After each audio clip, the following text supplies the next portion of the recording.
कांदा,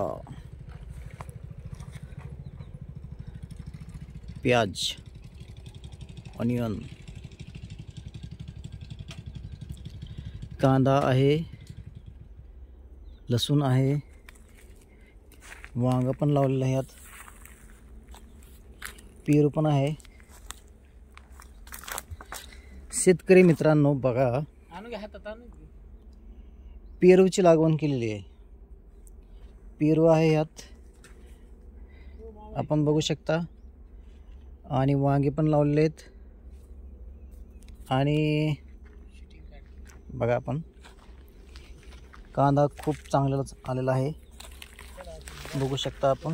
हे असे पेरूचे झाड आहेत, आणि इथं लसूण आहे।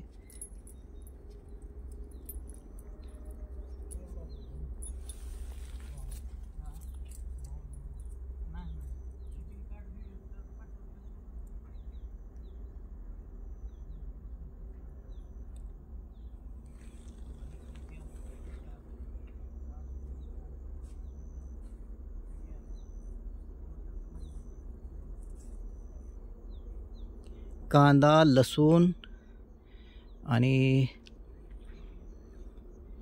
वांगे, मेन पेरू आहे। पेरूच्या मध्ये हे आंतरपीक आहे कांदा।